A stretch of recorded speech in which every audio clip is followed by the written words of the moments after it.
I think we're going to get rolling with our last presentation of the day. Thanks a lot, everybody, for coming out to the Cardano Summit in NYC. Such an amazing and awesome day. There's so many great people here. And it is just been an awesome day so far. Thanks a lot. Everyone who came out. Thanks a lot. Everyone who presented and shared their ideas about what they're building on this crazy blockchain called Cardano. And I have the distinct honor and pleasure to welcome two of the most active, most innovative, most creative, and most fun developers in the history of any blockchain ecosystem. Avatar Nick, Avatar Chris, two creators who are building things called Saturn NFTs, who are working on different platforms like Levy with the Ape Society project. Very excited, very, very humble to be in their presence today. So without further ado, please give them a warm welcome. And our host with the most, Gianna will take us away. Hello, welcome back on the show. Yes. Last time, we missed the last event, so we did it over Zoom, but it's good to see you in person again. Yeah, for everyone new here, what is Mercury and what else are you working on?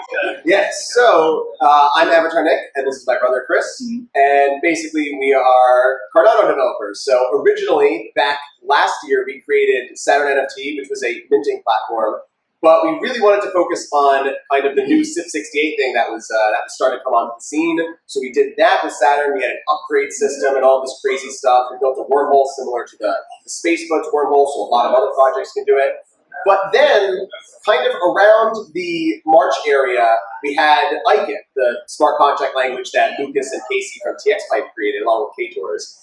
And couldn't make it today. You're supposed to. And, yeah. They couldn't make it today, unfortunately, but basically when they launched that, I had built smart contracts for the SIP68 stuff. And with this language, now you could actually build things that were actually good.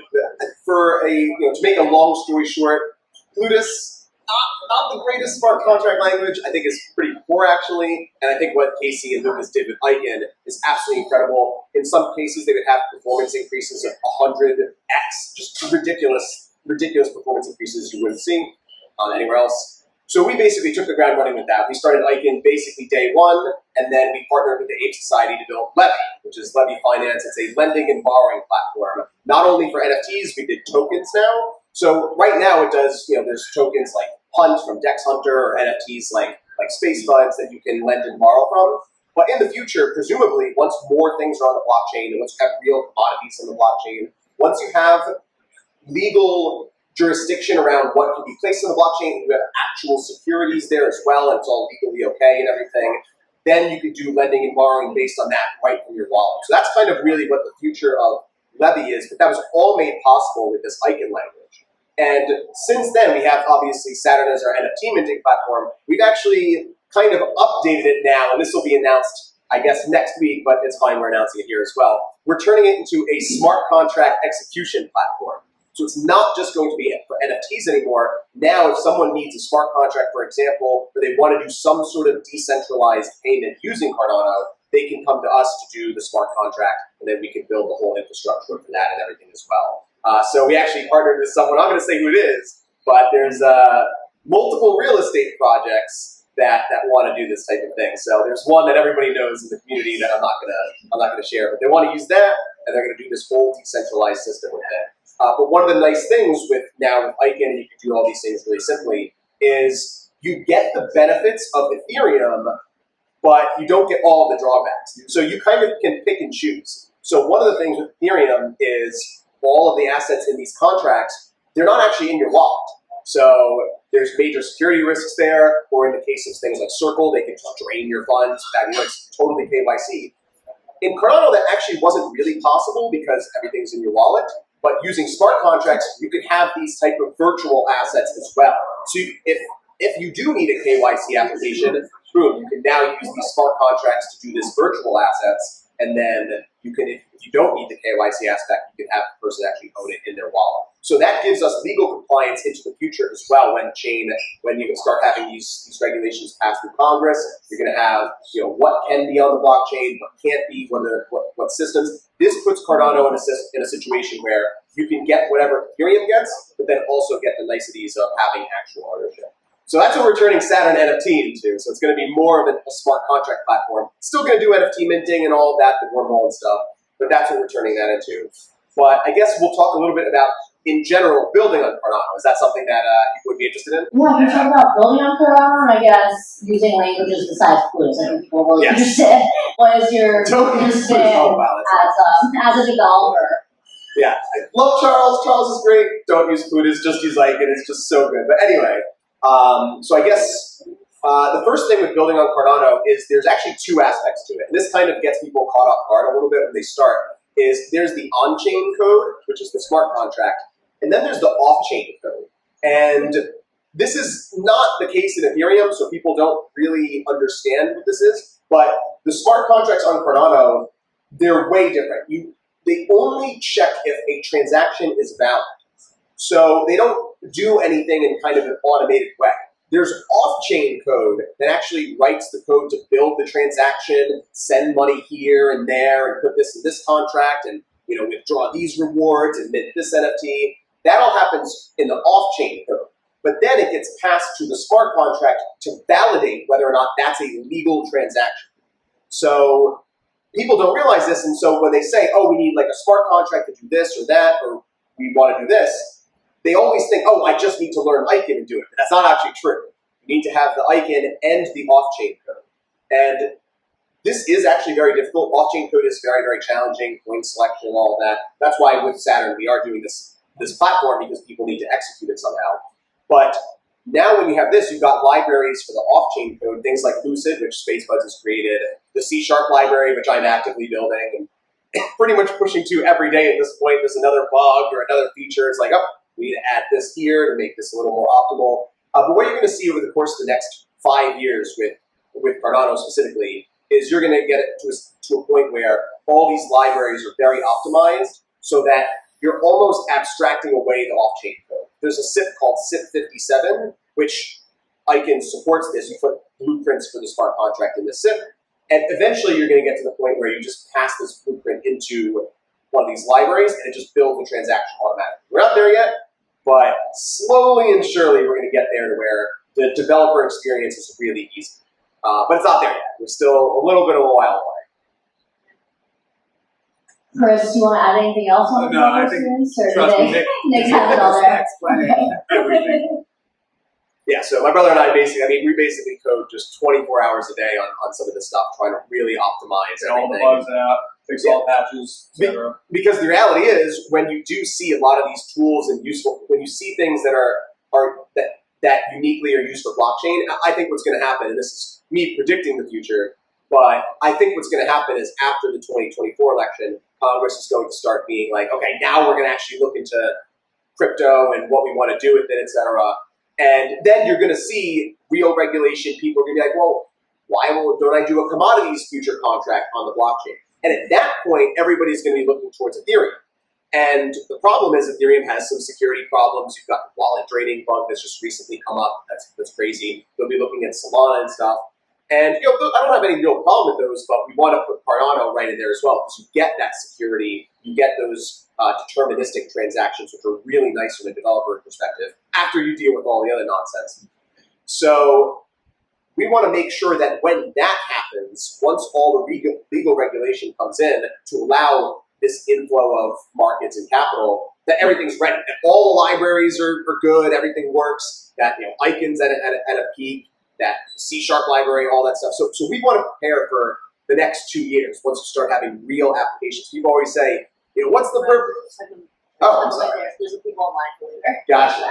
Thank you for that. People always say, like, what's the use of blockchain? Like, I don't get it. What is it used for? Well, you can create, at the very worst, you can create a lot more efficient financial systems. There is the decentralization aspect, and that's great. But at worst, you can make more efficient financial systems. Because right now, a lot of financial products and financial systems, a lot of them are only for the super rich. A lot of that stuff's kind of behind closed doors. Blockchains are a lot more open and transparent at the worst. And then you also get that decentralization aspect. So you could put things like corn futures or cattle futures, and people can trade and things like that on blockchains. You can have even stocks on blockchains. So that's kind of the future of where blockchains are going at worst case. then in best case, you've got this decentralized financial operating system that Charles was talking about. Anyone in the audience have a question? Any follow up to that?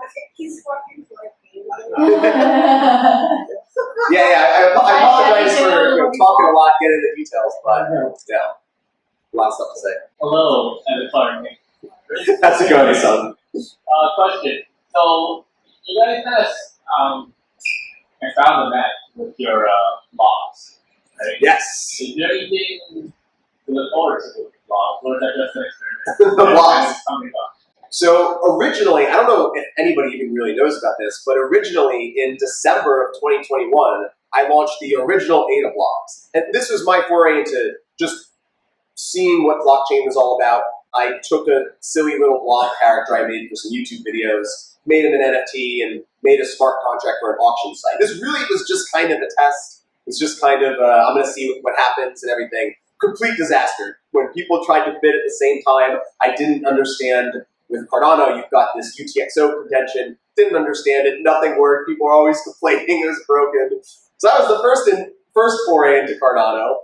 And then later on, when Asen was talking about it, I did the MoonBLOPS. So this is a 1 ADA NFT mint that was CIP68. And I made it so that if you played a game and you beat one of the bosses or whatever, you could upgrade the blobs and change its color and things. So it was a silly little project for, just showing, what you could do with NFTs on Cardano. More than what we had before, and the policy's still locked and everything.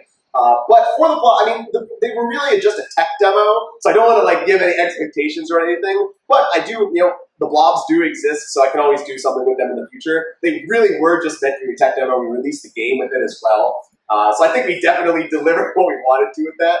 But we'll have them till the end of time. So if we decide to do something in the future, maybe we'll be like, oh, if you're in a blob, you get a day, an early access or something, or something fun, but no promises. A question about the MoonBLOPS game.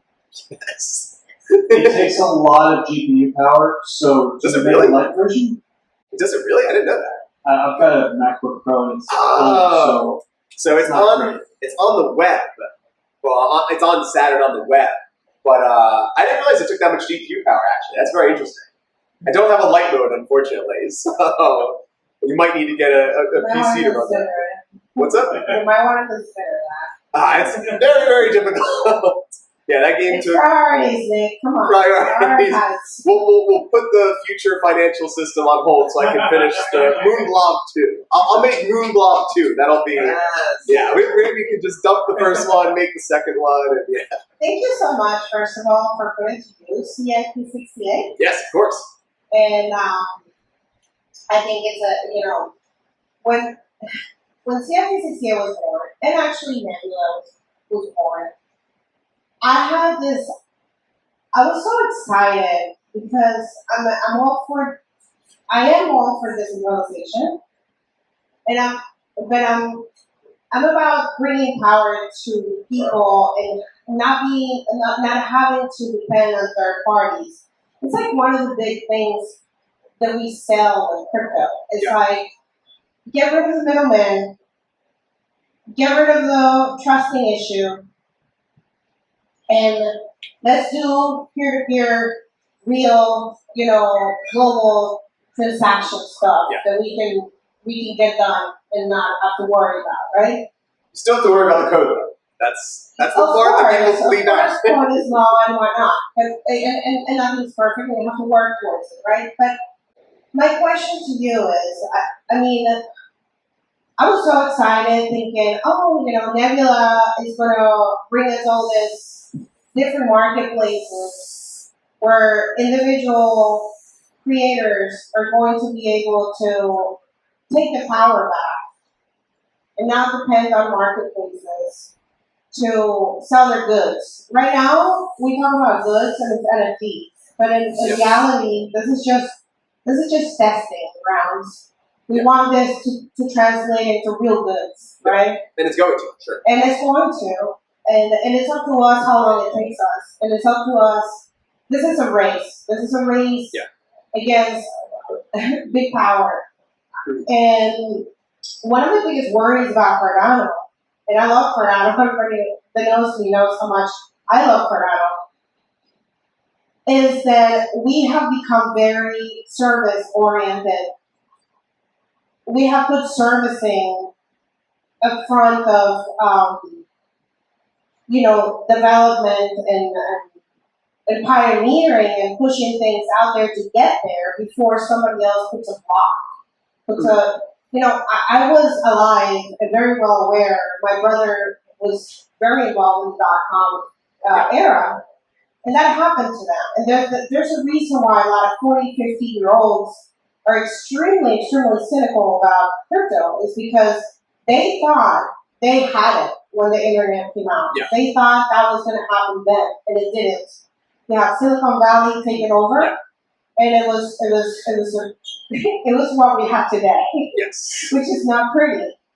And here we are with an opportunity, a real opportunity to take the power, to do this, to push the power to the edges. And here we are. I still see nothing but, what is the plan, guys? What is the plan? How are we going to get there? How do we push away from the need to create services and really start building together in an open source way, so we can build on top of what we create, and eventually be able to have all the services that we want, but without having to depend from one another, just really have the power in our hands. Well, one of the problems that I've seen, and you brought up the .com bubble, which I think is really, really good. It is almost a perfect identical example for what's happening with crypto in general. But you look at the .com bubble, and you look at a lot of the companies that started there, and it's basically optimized to where there's only a couple at the top in this whole centralized ecosystem, which I think is your critique. And I think one of the things that happened as a result, because of that, is, well, one of the reasons why that was able to happen is because the internet is probably the greatest centralizing force in all of human history. I don't think people realize that. Like, a lot of people complain, like, there's a lot of income inequality in the United States and the world, for that matter. But I think they always miss the fact that the internet kind of centralized an unbelievable amount of that. Because you look at these internet services where if you built a service and then it's more efficient and more optimal than a bunch of others, people are going to use that one, and all centralizes. Why use a random website store when you just go to Amazon? That's what a bunch of people do. Exactly. And I do think you start to see that with crypto as well. And you actually start to see it just at the blockchain level. So the best, I think, parallel to blockchain. Yeah, exactly. And I think the best parallel that you see right now is operating systems. So right now we've got Windows, Mac, Linux, Android, and iOS. Pretty much 5 operating systems. Maybe you have a couple other that have a much lower percent usage. But you really only have 5. And that's what I also think is going to happen with crypto in general. You're really going to have only 5 successful smart contract platforms. And those are going to be the ones that they've got this marketing network effect over a long time. You've got Ethereum, Cardano, things like Solana or Algorand or whatever. But I don't see that actually changing, because in order for it to change, there would need to be some sort of, like, a lot of the centralization occurs because of complexity. If things are complex, less people are going to do it, and then when people kind of optimize it, then that becomes like the leader, and everybody just uses that. But it's not perfect. It's not usually one person takes all. It's usually like a couple players. For example, Facebook has their social media, but then there's X, and then there's a couple of others that exist. You've got Snapchat. So there's always like a couple. But with blockchain, you're right. It's definitely in a central type of spot where you've got only a couple of blockchains, a couple of smart contract platforms that are used. To get away from that, I don't know if that's possible, because what else do people use? You kind of got this competition scenario. Blockchains really are like countries, and if you look at countries right now, you've got United States or China or Russia, or you've got the European Union, you've got the currencies from them. So you could see blockchains following the trajectory that currencies do, where the best blockchains are going to rise to the top, and then new ones will come out that do something a little bit better or do something a little bit different in a competition way, and then the winners are going to come up from that. So that's like inter-blockchain competition. For the stuff on Cardano specifically, how to make it so that it's decentralized and when we can all use open source. The problem that I see is things are just too complex right now. I think Icon is a really good step. I think things like Lucid are a really good step in the C# library. But I think what's really going to happen in order to do what you're saying is you're going to have what I was saying before with SIP 57, where you have these libraries are able to just consume a smart contract and automatically build a transaction, and it's really easy. If it's super easy to build and execute a smart contract, then that means that a lot more people can do it and a lot more services are going to be using it. Right now, I don't see a lot of people using Nebula because the off-chain code that I was describing before is still too hard to make it work. Like just a couple of days ago, we had a bug in Levy. We were trying to chain some transactions together, and if someone already used the transaction in the mempool, you can't use it again, it fails. It's very, very difficult to get that fixed. So if it's built right into the library, no one else has to solve that problem, it's already done. So that's why I think it's going to take a couple years, but once we've kind of ironed out all the bugs with all these off-chain libraries, I think we'll be able to get to a spot where But people are we working towards it? That's my Yeah. problem. Oh, I Are think we so. working towards it, or are we gonna be like, because you just said that it's not possible. So that makes me feel like we don't believe it's possible. So are we working Oh towards no, it? I think it's unlikely that you're going to see like an inter-blockchain system where multiple people are like. I don't think you're going to see like 1,000 different blockchains of people transacting. You know that what made Ethereum great was the fact that so many people were building on top of each other's stuff. Yeah. Because they did understand the importance of that race against, evil, right? Yeah. And I feel like there's a syndrome in Cardano of we missed out that makes every single project centralize development in order to get a piece of the pie. Well, And you didn't see that in Ethereum. Ethereum would have not been what it made it to be if that was a mentality. And I think that if we change that mentality, we will be greater. Yeah, I think what you saw with Ethereum, you kind of have a similar situation in Ethereum right now. Not maybe at the beginning, but a little bit right now, where you have only a couple of protocols that are near the top of it. But in terms of what's going on with Cardano, where a bunch of protocols are competing with each other, I think that's good in that there's just competition to try to see what's the best product, and then people use the best one. But then you get the situation where we have the winner, and then everybody just uses that winner. Whereas what you can do with smart contracts, which is nice, is that you can make it so that you can effectively have multiple protocols that are used. Like Dex Hunter is a good example. Like Dex Hunter basically distributes,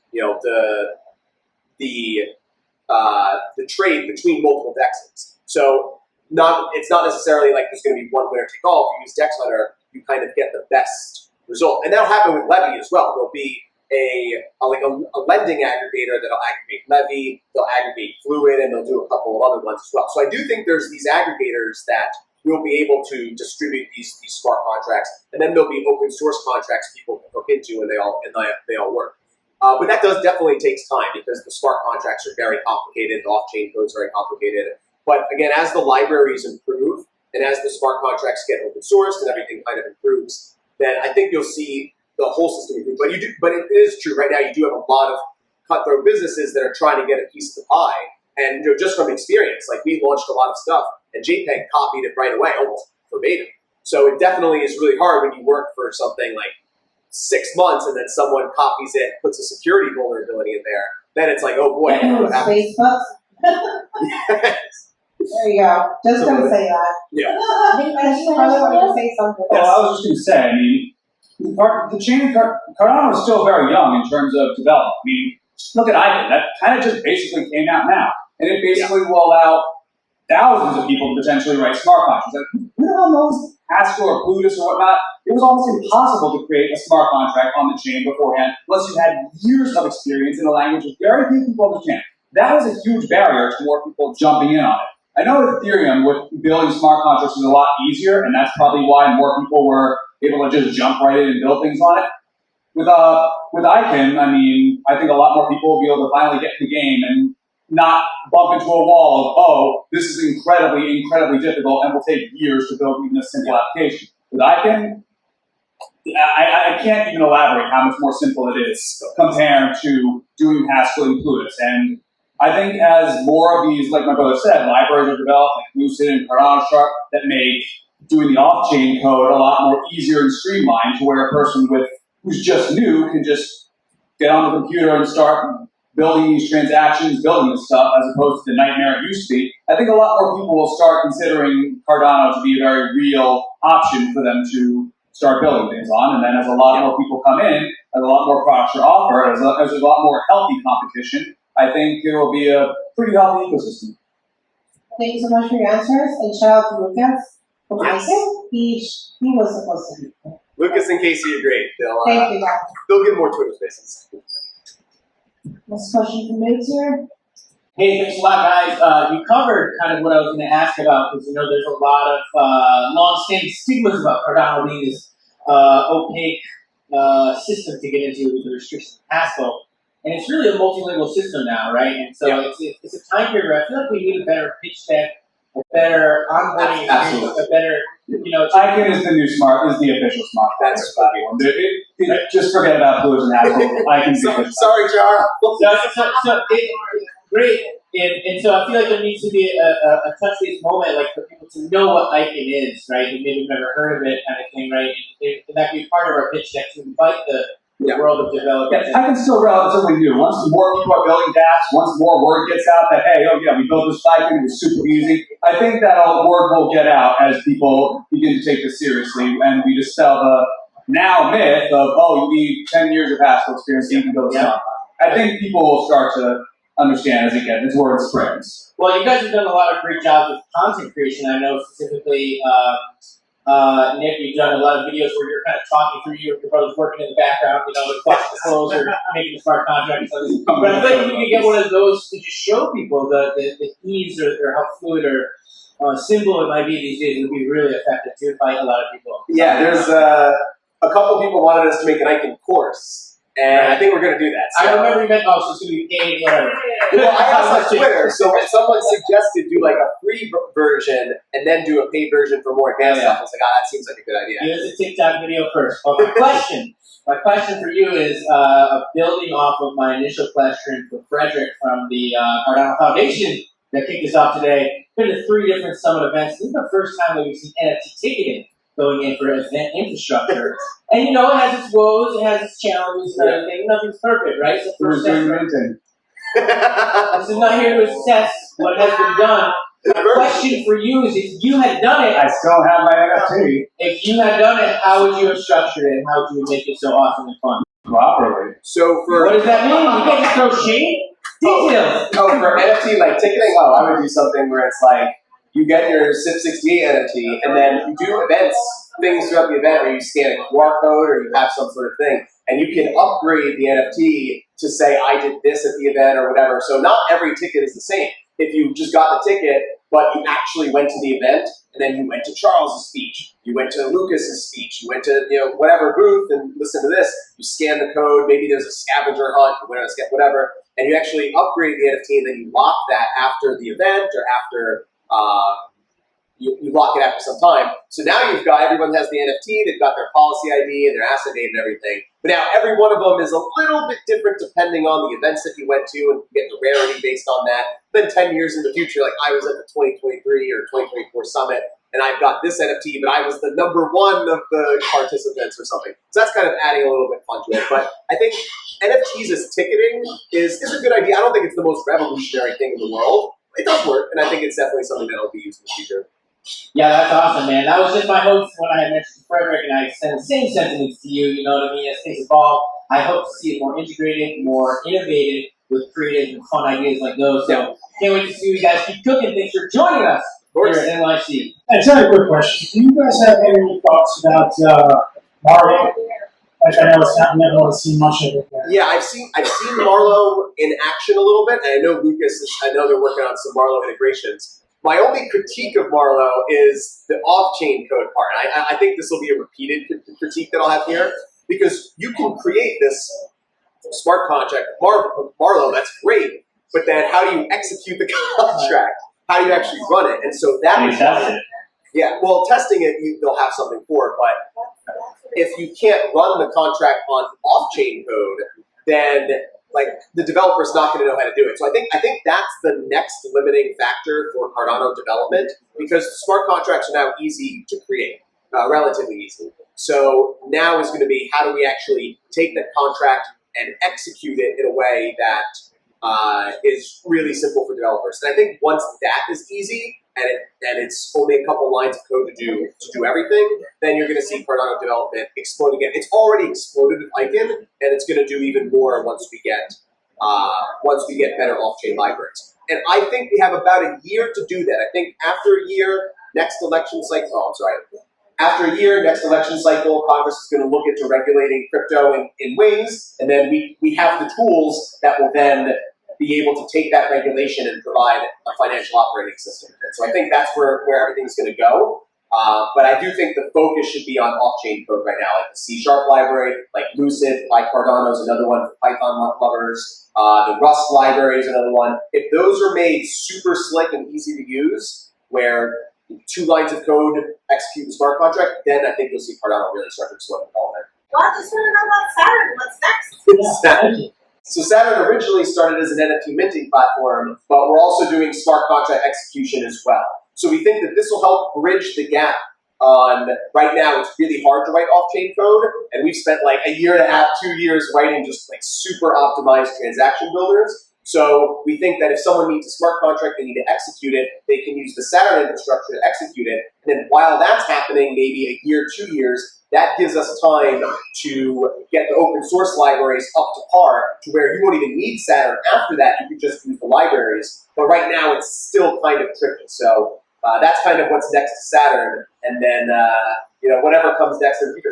So to Jay's questions earlier about, there's so many platforms that will do it for you. There's so many platforms that will make sure NFT, platforms that will execute smart contract, platforms that will integrate with your website. And so at what point do we get away from that, be it Saturn or whatever, and into that future that you're talking about? So you're saying this is sort of a transitional technology platform that will provide this bit of a back-end off-chain execution, and then once you can get right to the libraries, then you won't need to do it anymore. So it'll be less of a Saturn thing and more of a hire a dev, and then they understand that instead of hiring a dev shop, you hire an individual that can do it all. Let's assume there was a service that provided the Plutus and Haskell code to build your smart contracts. After Icon releases, would we need them?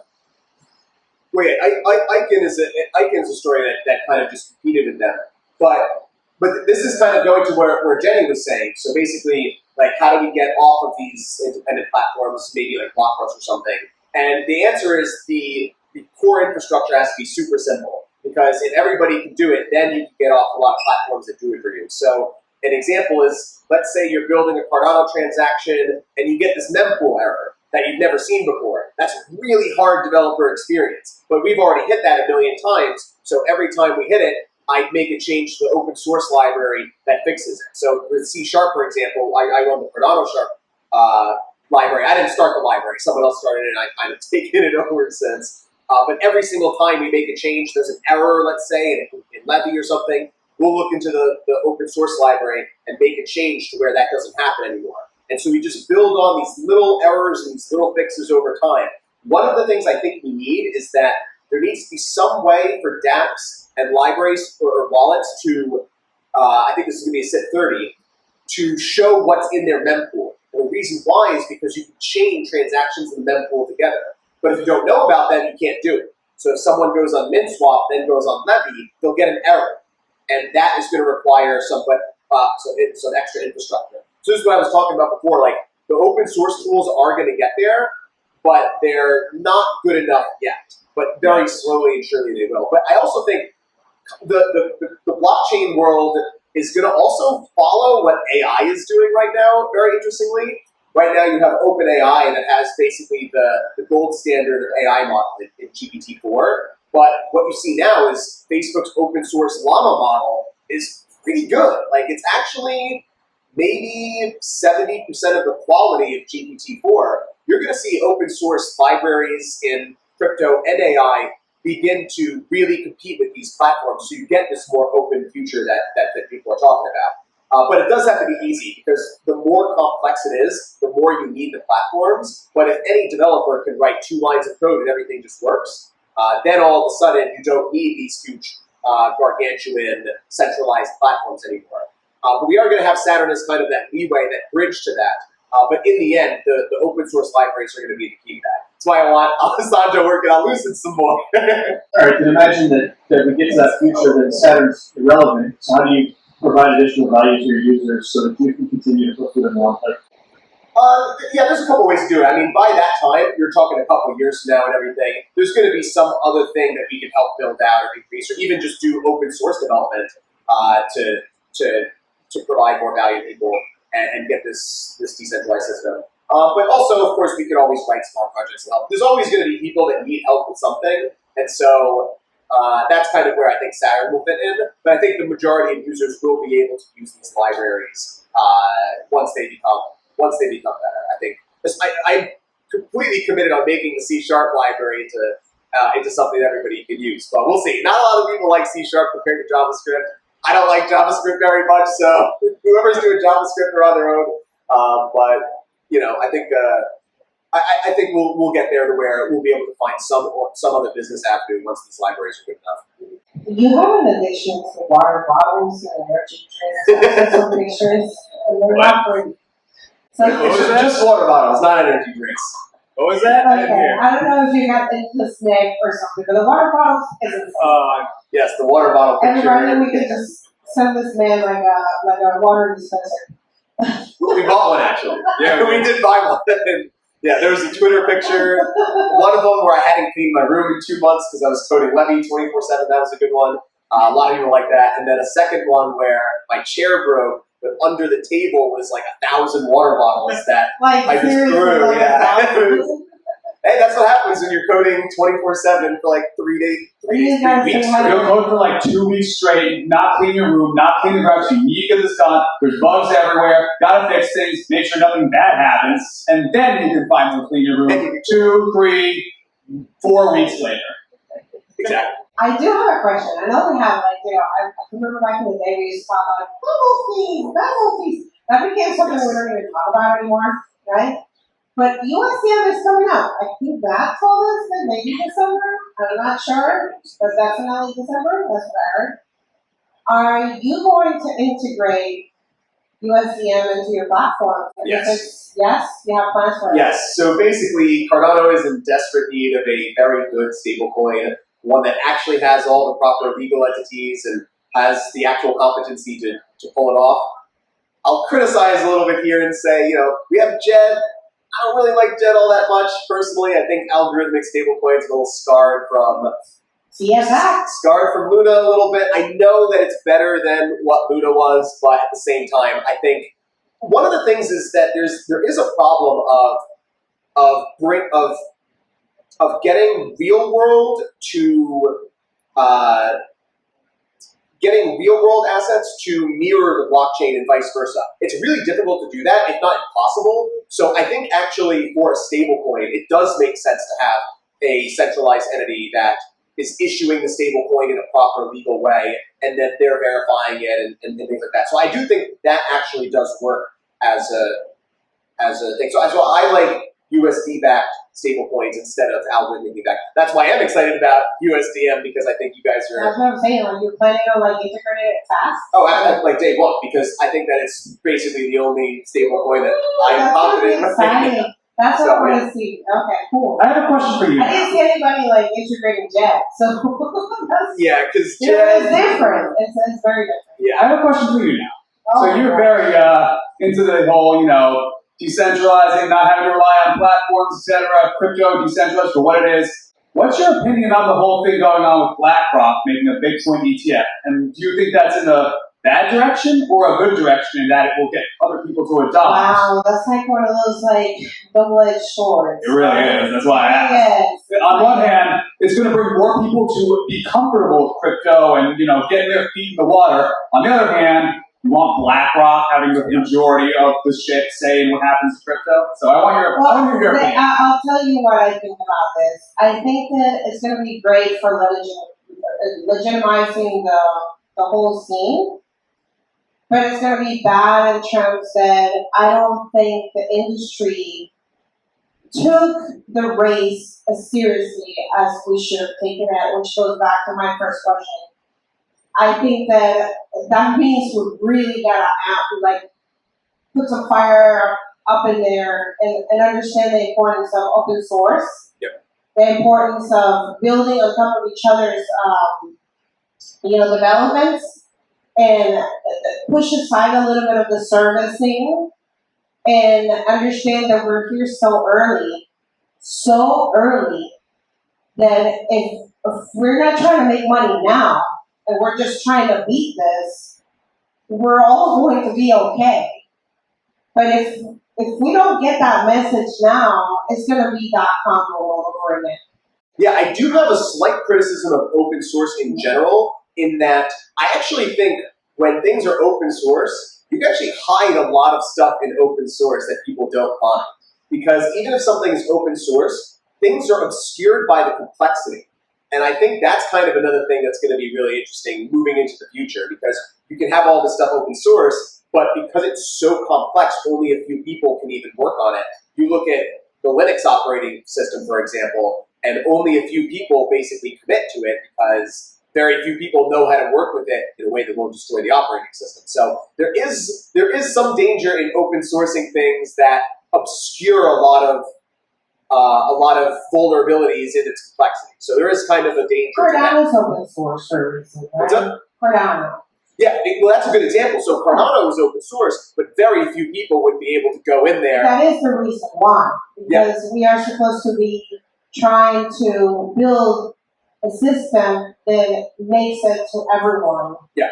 And if we don't understand this now, and we're slowing down that process, and if we don't make it to the doors, to all these places that we need to get to, and develop fast enough, somebody's gonna make it hard for us. And these ETFs are that's a call, guys. That's a last call. Yeah. That's when you get a last call on the bar. That's the last call. So with the ETFs, you see kind of what I was saying before with making a library simple and easy to use. You look at the ETFs, and a lot of people think that a lot of money is gonna flow into Bitcoin with Blackrock ETF. And the reason why is because for at least older people, it's a lot simpler. So basically, instead of getting a Bitcoin wallet, running your own node, getting all the software, which is, even though there's some nice tools and everything, very, very intimidating for an older user to use, now they can just put some money into an ETF owned by BlackRock. So that kind of simplicity where that it's then owned by a centralized system, that does get dangerous, and you're absolutely right. But it does show that I think simplicity is going to be the king. So I think my critique is we don't just want to make things open source. They have to be open source and as simple as possible, because if it's not simple, people aren't going to really use it. So I think that's kind of the message there as well. Is that I've never been about adoption. I'm actually one that wants adoption to be slow because the tools are not there. Adoption is it's again another double-edged sword, right? It's like once adoption happens, it makes it harder to fight against centralized entities. Yeah. And then, so to me, I don't care if people understand more than I care that it's possible. I want it to be possible, and I want developers to make it possible and to have the room to make it possible. And every time we service and we put this like barriers and we close source, then somebody else has to do the work all over again. Yeah. And that slows down the race. It's hurting us. It really is hurting us. And I think that and we're doing it to ourselves. I think there is some truth to that. I think that a lot of the recent languages, like Icon, for example, have really crushed. I mean, obviously, Icon is open source as well. But things that were really difficult beforehand, where people were really jockeying for a competitive edge, think of like MinSwap and SundaySwap in terms of the DEX competition. Now I could create a DEX in under a month. So I think that you've got the open source thing with Icon where it's a lot easier to do that now because the tools are a lot simpler. I think once you get simpler tools that are also open source, that's when you get what you're saying, where a lot of people are able to build things on top of each other that are just simple. We're not really there yet, but it's slowly and surely we're getting all these libraries up to speed. And I think right now the next phase is the off-chain code. Because in my opinion, I think on-chain code is, I think it's easier than building contracts on Ethereum. I had Ethereum developers recently reach out with Cardano, and I showed them Icon. They were able to write a contract in under a day. And so I do think in terms of the smart contract side, I think it's as easy as it's going to get for a while. Now it's the off-chain code I think that needs to be simplified. We didn't have like ETFs are coming. ETFs are coming. Yes, they are definitely going to come. So, Chris, I wanted to answer your question. I think that the more that BlackRock's interests can be aligned with those of the Bitcoin community, the better off Bitcoin's going to be. And I think that the bigger risk is when you see institutional investors investing in the hashing power and investing in the controlling the consensus mechanism. That's the real problem. But as long as the Bitcoin core and the original Bitcoin protocol, the risk-free asset of the crypto industry, so to speak, is aligned with BlackRock, I think you're going to have a lot of doors open for you as an industry. Yeah, it's definitely not like a complete negative. Like there's good sides to it as well. One thing I've noticed now is though, even if the ETFs are coming, that doesn't mean, BlackRock's going to suddenly create all these platforms like Saturn and Levy. No, they're just holding the Bitcoin for people to invest in. I think developers are ultimately going to push the space forward. I don't think BlackRock's suddenly going to hatch a bunch of expert Cardano developers out of nowhere, because it's so difficult to find people who know, well, maybe not recently with Icon, but it's very difficult to actually get people who know how to build on each individual blockchain. So I do understand the concern, but there are things just people making an ETF are not going to be able to do right away. So I do think there is time for, to really bring up the development, make it easier for other players to get involved, etc. So yeah, it's got plenty of ups and downs. I think what that's really going to do though is it's going to take that left tail risk off the table. Left tail? Yeah. What do you mean about it? I never heard that term before. The worst case outcomes that could possibly come from Bitcoin. So as long as you can get the entrenched interests on your side for the base asset, it helps to get the rest of the dominoes to fall. Yeah, Bitcoin's not going to be banned. That scenario is off the table. And again, Bitcoin is not Cardano. Even if, let's just assume BlackRock completely screws over Bitcoin in some way, shape, or form. That doesn't mean, Bitcoin has a lot of holes that Cardano obviously doesn't. So I think there will be a definite positive in getting more people interested in crypto in general. And, even if they do something with Bitcoin, Cardano is going to be there waiting for if they do any fun business. Yeah, even if they harm Bitcoin. Yeah, so if they do that. But Bitcoin is a permissionless peer-to-peer transfer of value system that can't be disintermediated or can't be disrupted by an intermediary that blesses or curses any transaction. So we definitely, on Bitcoin, have a similar legal structure around having and transferring assets as you do on Cardano. So as somebody asked me when I was up about what happens if somebody uses your token to do bad things, well, yeah, that's a bad thing to do. You don't want to do that. But if you want to get the interests that are out there aligned with the free use of these tokens on Cardano, it would be an easy analog to say, well, Cardano is like Bitcoin as far as transfer protocol. So it is, yes. Yeah, it's that too. I'm going to go hand over the talk code. Just to add to that, I think there's a difference in perspective, right? If you're looking at the BlackRock ETF as a number go up, then great, by all means, because by 2025, I think IMF they let asset managers hold up to 2% of the balance sheet in crypto, unless something changes now, right? Which means retirement funds are crypto, which means not just in the US, but worldwide monetary funds continue to direction. So if the direction of the number goes up, rich, then great. BlackRock entering is amazing. But if you're looking at it from the consensus mechanism, as Cal was saying, it's horrible because there's no majority. Right? Because it's interesting because decentralization is an ideal, but practically speaking, it's whoever has the most money. Because the way Bitcoin is designed for consensus, even the way Cardano is designed, it's a plutocracy until you have NFTs. Yeah. Right? Because because if you have more ADA when ADA is full, if you own 51%, you don't care what everyone else is saying. Just vote however you want. And so these are things that obviously can change. Things that can be changed. This was made apparently obvious with the recent Catalyst fund. Exactly, yeah. So basically, the reality is that you see, oh wow, everything actually is way more centralized than we thought. Because the reality is, if you just have more money, you just control power. So if you do have an actual decentralized ID, you can limit that, but it does not work without it. And so that's kind of the interesting thing we rudely were awakened to with that reality. But yes, you're exactly correct. Oh, one more thing. This is an open cry for help for Avatar Nick and Chris in their chair. Avatar Nick holds in this very uncomfortable folding chair that barely fits him.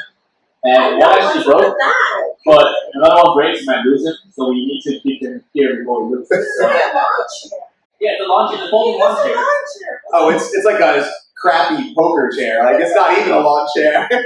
Yeah, I don't know how you floated that for 24 hours, but it's like a plastic fin with a little bit of metal in it. Are you trying to start stooping for another chair outside? Like, I guess we're sturdy one.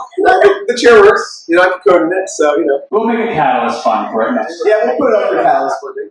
We'll see how many downvotes we can get on there. 50 ADA. Oh. Any other questions before I get off these shares? We're good. I'd just like to say thank you to everybody for coming. Thank you guys for, grinding it out. Yeah. Of course, thank you for everything you do too. It's a great community, and really one of the things that differentiates Cardano from a lot of people is this community. And I just want to encourage everybody to get involved. Go buy some NFTs, because every time you spread some money around, it means we don't have to get a VC involved. It means we're self-funded, it means we're creating an ecosystem. And I'm very proud to be a part of this, and it's great to have you guys here. Yeah, I do want to add one last point to that, and I do think for crypto in general in the future, you're going to see this crowdfunding idea. NFTs kind of starting with the silly profile pictures and everything. You're going to see that, especially once legal regulation comes in, you're going to see crowdfunding for a lot more projects, a lot more companies. So I do think that, I know, Jenny, you were saying you're concerned about the centralization of some services and everything. I do think all of that is going to be going in the right place, where people can crowdfund a lot of the things, the new services, that their new products or things that come up in the future. So I think that we are going to get to that area, slowly and surely. But we're not there yet. But I do think we're slowly moving in that direction. I don't think the genie's out of the bottle at this point. Yeah. That they're going to try and slow us down. But, it's not going back in. It's inevitable. Yeah. And I really do like the crowdfunding aspect of crypto. I think that is a really unique aspect. You own a piece of the brand, not really of the actual asset, but that's just very exciting. Okay, any other questions? Thank you all. It's a great day. Thank you.